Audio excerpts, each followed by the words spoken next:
it is easy to pass, but to perform well in LLM, it is difficult. It is not a cakewalk. So there is no restriction, and that flexibility is very high. It's about £25,000 just the tuition fees. They have a policy of awarding scholarships. Generally, the colleges in the UK don't award very hefty scholarships. The university organizes career fairs, it organizes networking events. Vacation schemes basically is like a mini internship. So it is not mandatory to take this exam. They would test you on all the major areas of law. So the 3-year course is going to be capsuled into 9 months of preparation. Yeah, the fees was too high, that was bad. The accommodation bit is a little tricky in the UK. Hello everyone, welcome to College Dunia Study Abroad. My name is Anshika and today we have with us Abhirath, who has completed his LLM in Commercial and Corporate Law from Queen Mary, University of London. Hi Abhirath, welcome to the channel. Hello, thank you for having me over. It's a pleasure to have you here. Could you perhaps provide our audience a brief background about yourself? So I finished my law in the year 2015 from Army Institute of Law-Mohali. After that, I practiced in primarily in Wadia Gandhi and Company, which is one of the oldest law firms in India, for about 4 years. Okay. My practice area was specializing in dispute resolution, which involved going to courts like the Supreme Court, High Court, and the district courts. Okay, and my work revolved around commercial and corporate laws, but from the standpoint of dispute resolution. Okay. After that, I thought of taking a little career break, and for the purposes of academic enrichment, personal development, and perhaps self-fulfillment, I thought of pursuing a master's from abroad. And after that, in 2021 September, I left for London, where I pursued my LLM in commercial and corporate laws from Queen Mary University, which has gotten over last year, which was for about a year, and it got over in September 2022. So after this, I have taken my solicitor exam, which will help me to qualify as a practicing lawyer in London. That's great. Great introduction, Abhirath. So you worked in India for around 4 years, and it's a like long period of time before you began your master's. So how did you decide to pursue a master's in UK and not do it in India? And how does it matter given in the law industry? Right. So just a correction, I worked for about 5.5 years. The major chunk of it was 4 years in Wadia Gandhi, and 1.5 years when I started my profession was in ASP Advocates, also based in Delhi, in the same dispute resolution team. Okay. So answering your question, basically it was for a variety of reasons why I wanted to pursue my LLM, but primarily it was on account of 2 reasons. One was professional, of course, and second was personal. So the professional was academic enrichment, where I thought that going to court and representing clients on very complex transactions requires you to understand the transactions in more detail. Perhaps from a corporate lawyer's point of view, which I thought that gap would be bridged by doing an LLM. Personal reasons were because I wanted to get a global exposure, wanted to meet people. I was very interested in in meeting people, understanding the culture and where they're coming from, and interacting with others. So to get the answer was to do an LLM, which solved the twin purpose of academic enrichment and personal fulfillment. Yeah, got it. So what are the colleges that you applied to, and how did you shortlist the universities? So I shortlisted the universities, A, by reputation, and B, the universities that offer the course which I'm inclined to take, which was towards commercial and corporate laws. Okay. So it may happen that a university may have a very good name, but the course that it offers is not that good as opposed to another university which doesn't have that coveted reputation, but the course that it offers has great professors. So my commercial and corporate laws being my major, and a concentration of it was in arbitration laws. Okay. So I applied to a variety of universities which were both in Europe and the US. Okay. That included Queen Mary, London School of Economics, Oxford, Cambridge, which goes without saying. And coming to Europe, I applied to Bucerius Law in Germany, which is also it's the first private institution in Germany. Okay. And Leiden University in Netherlands, and going to the US, I applied to, coming to the US, I applied to Pepperdine and Boston University. So I try to cover, have a good mix of jurisdictions and also from the standpoint of the university which offers the course best suited for me. Got it. So out of these universities, how many admits did you get? Did you get any admits from the US as well? And how did you decide to go between US and UK? Well, it was a very tough call. So in US, as I said, I applied to Pepperdine University, which is very good in arbitration and mediation. And that was also a part of my dispute resolution field, which I was pursuing, which I was undertaking in India. So I got through Pepperdine and I got through Boston University as well. And I got a lofty chunk of a scholarship also from there.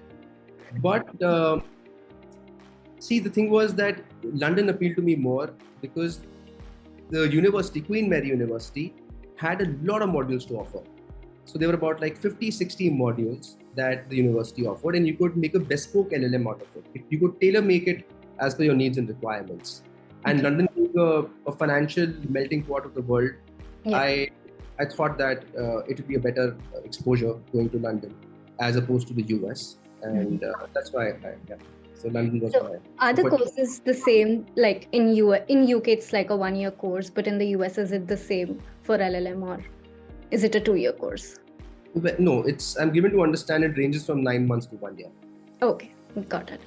So how's the application process for you? Did you have to submit SOPs, LORs, some scores? Well, the application process wasn't that tedious. The fundamental document that you require to make properly is the statement of purpose.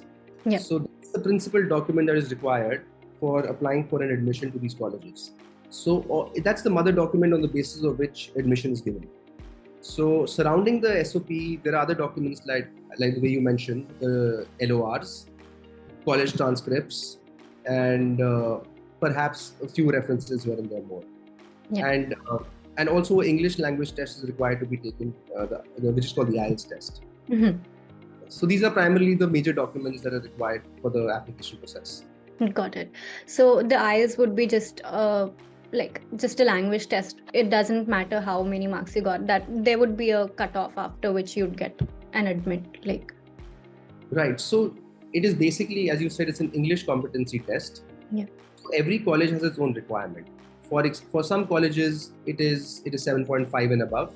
Mm-hmm. For the others, it's 7 and above. So it depends. It ranges. It's either 7 or 7.5, depending on college type. Mm-hmm. I think it's not even a difficult exam, so people would score 7 or 7.5 quite easily. That's right. Yeah.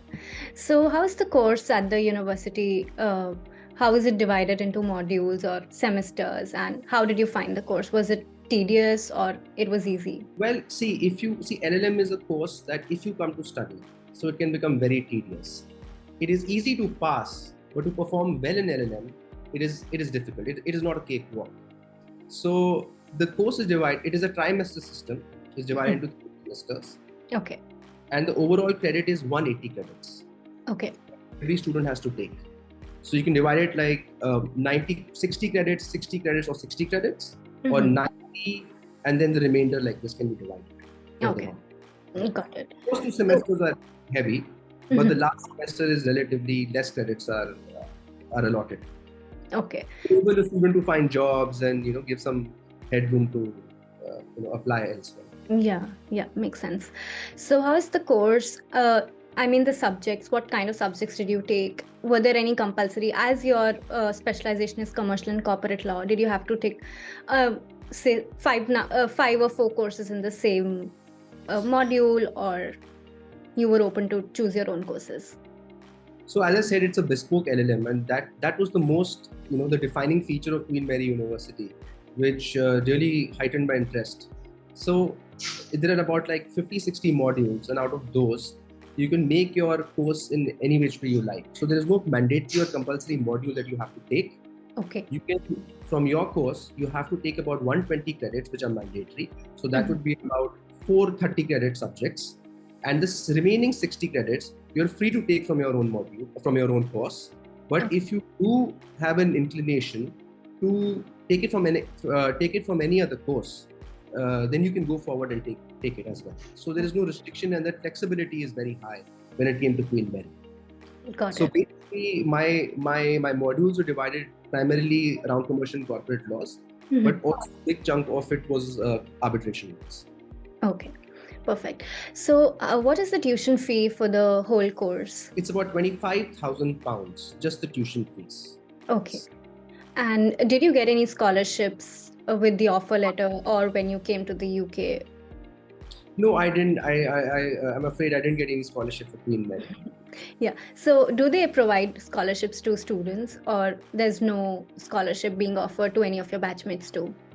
They have a policy of awarding scholarships. Okay. They have to factor in,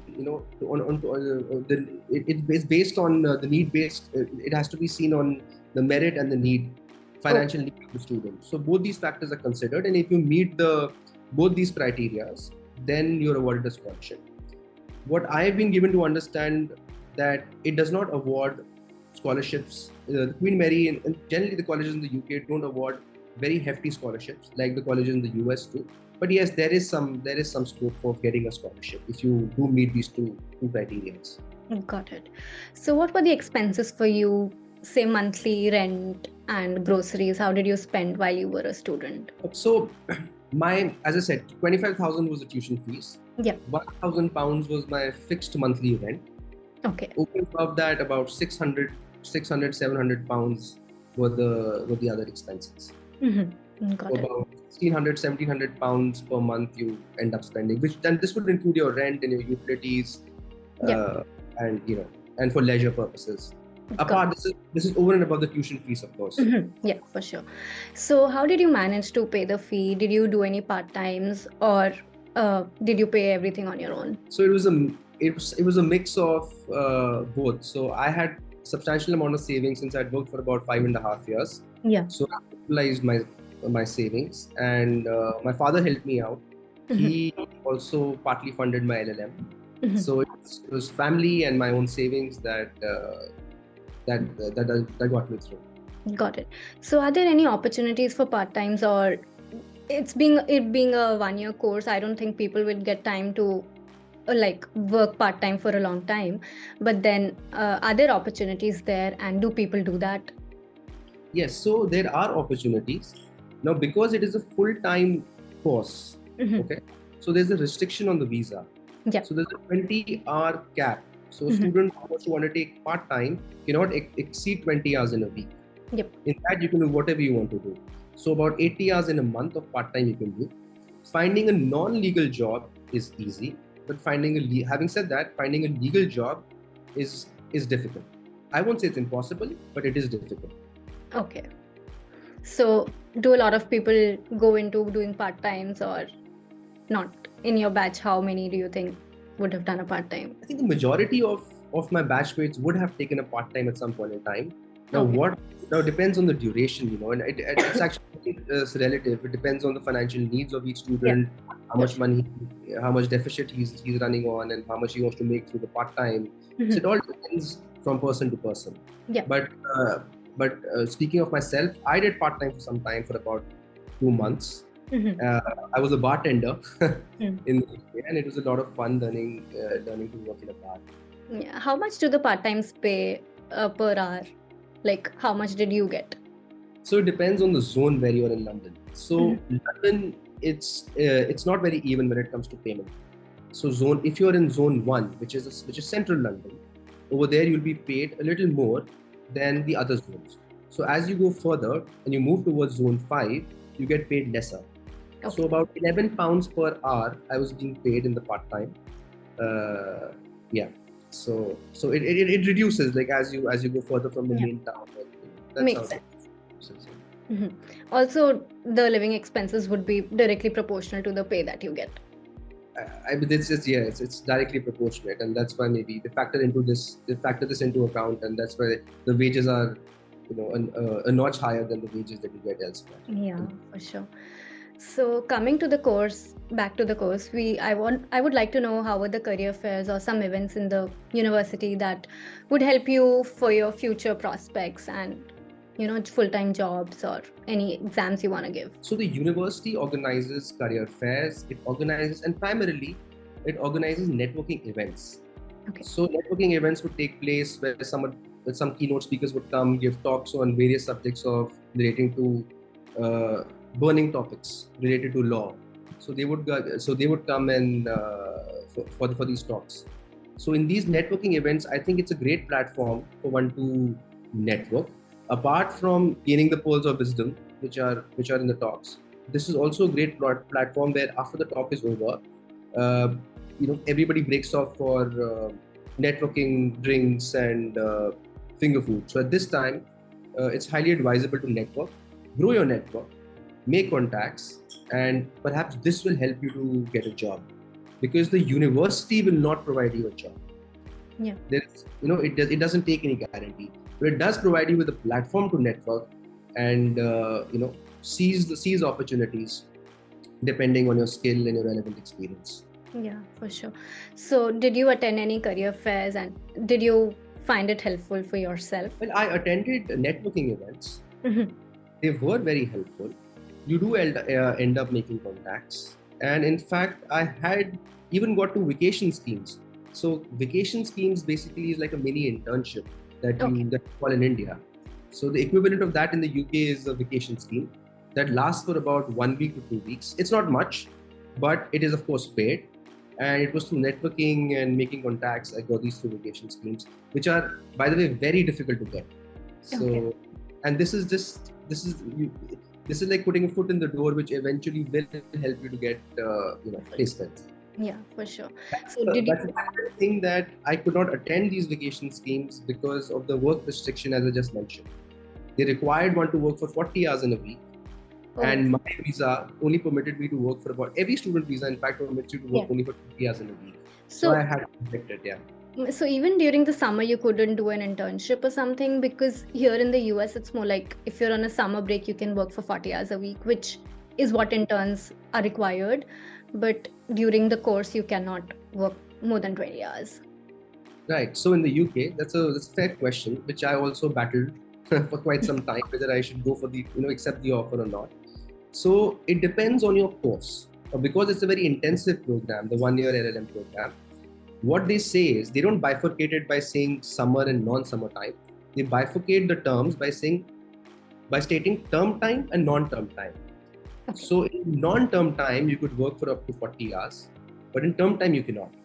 Now, interestingly, the non-term time is only 9 days in the UK. I spoke with the Home Office about this. Those nine days include 6 days of Christmas break and 3 days of Easter break during summers. So these 9 days, you cannot exceed the 20-hour limit.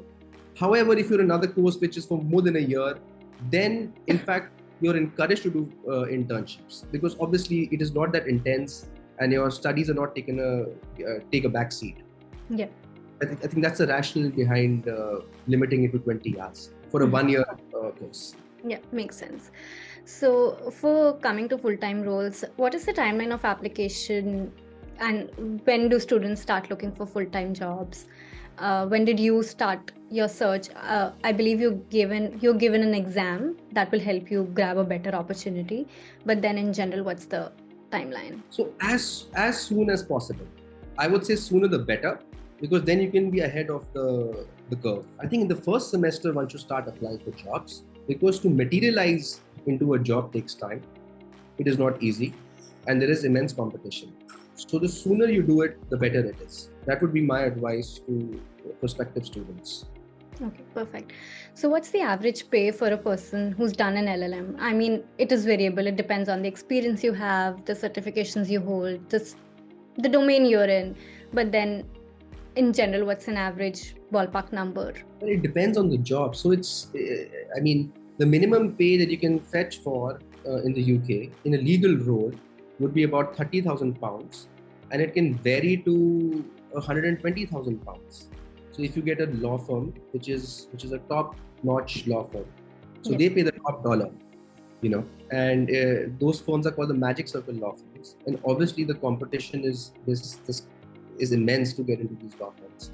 But if you do, then your salary can range from £30,000 to 125,000 pounds on a freshers position. Oh, that's great. Getting on this can, of course, increase manyfold. But even if I do have that experience in India, I will be considered a fresher because law not being a very transferable degree, you'll have to do a conversion course, and which is called the Solicitor Qualifying Examination, the SQE. And once you clear the SQE, you'll be considered for a fresher position called the NQ, the newly qualified lawyer position. Okay. And that's the salary which is offered to them. Got it. So even you gave this exam. How do one a person go about giving this exam, and when did you apply? So it is not mandatory to take this exam. This is over and above the LLM that I took. So immediately once the LLM gets over, you can start off and apply for jobs and get one. But because my background has been litigation and arbitration, and this is extremely, circumcised and limited to the country from where you're coming. And it is not, again, very flexible. The employers in the UK will say that you don't know the law of the land of UK, and therefore it will be required at some point in time to take this exam for a litigation law especially. But having said that, I know a few friends of mine who have taken up jobs, high-paying jobs without a SQE, but because their field was extremely international, that was the reason why they didn't require to do an SQE. Got it. That makes sense. I mean, so you said that there were two parts of this exam as well, right? So how much duration does it? I mean, is there any break that you need to take between the two exams, or you can give them one after the other? So the SQE divided into two parts, which is SQE1 and SQE2. There is a gap of about 4 months between both the exams. Okay. And so I would say, all in all, ideally it would take about 8 to 9 months to prepare for this exam, because they would test you on all the major areas of law which are taught to students over there who are pursuing their LLB, which is their undergraduation. Okay. That lasts for about 3 years. So the 3-year course is going to be capsuled into 9 months of preparation, which you have to then clear. Which you have to then take the exam and clear them in order to become a solicitor. So it is very intense, very rigorous, and I would say it is many times tougher than the LLM as well. For sure, because you have to complete 3 years of their undergrad in just 8 months, which is really short time. So coming out of the university, how's the city in general, the community mix, the atmosphere? How did you like it there? Well, London is a very vibrant city. It has people from all walks of life. And I would highly recommend people to pursue the Masters from London, because it also offers a lot of opportunities, be it in terms of legal jobs and non-legal jobs. But I am interested to know about different cultures and meeting different people. And the city is so vibrant that, in fact, I would say that hardly any population are actually they can call themselves Londoners, because it's such a cosmopolitan city that people from all across the world are there. So you get a very good international exposure in the true sense of the term. Mm-hmm. Sure. And of course, having said that, the monuments, the heritage, and the culture is also very rich in London. So you'll get to experience a lot. Yeah. So how was your experience at Queen Mary University? Some good and bad times that you had at the university? I know it's a 1-year course, and you would have taken 3-4 months to just transition from India to the UK. There are a lot of differences, but are there any good and bad times that you want to share with people? Well, I'll start off with the good times. So of course, we made some great friends. We used to have weekly networking events, socials basically. Sorry, not networking events, but they would be called socials. Well, the whole batch would come and you would hit the pub once a week, and you would chat up and get to know each other. So that was the good part. And apart from the faculty, the teaching, the professors were very, very meritocratic, and they apart from being professors in Queen Mary, they're also associated with law firms and hold high positions in intergovernmental organizations. So the teaching and the social aspect of it was very good in Queen Mary. Yeah. The bad part about Queen Mary specifically, there's nothing bad about Queen Mary per se that I would have on my mind. But yeah, the fees was too high. That was bad. The scholarship, maybe it would have been better. Yeah. There's nothing bad as such. Got it. That's great that you had all the good times to remember at Queen Mary. So, are there any suggestions for young aspirants that you'd like to give for people who are wanting to come to Queen Mary for an LLM? See, if the aspirant is interested in arbitration laws, then it runs a highly coveted program. Queen Mary is believed to be second to none when it comes to arbitration LLM. So you could, those aspirants who want to make a career in arbitration, definitely should go for Queen Mary.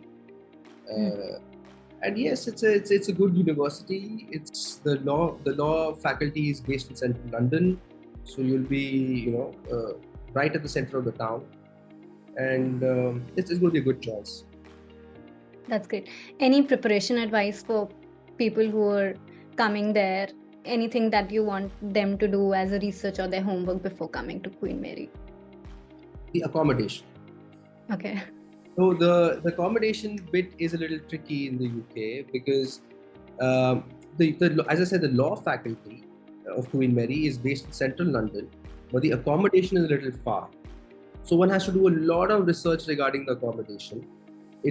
One has to see an accommodation which is in close proximity with the university. So I would say there are some very good student accommodations in and around the university. Okay. One of the accommodation which I would highly recommend is the Good Enough College, which one can opt for, and that's just about a 10-minute walk from Queen Mary.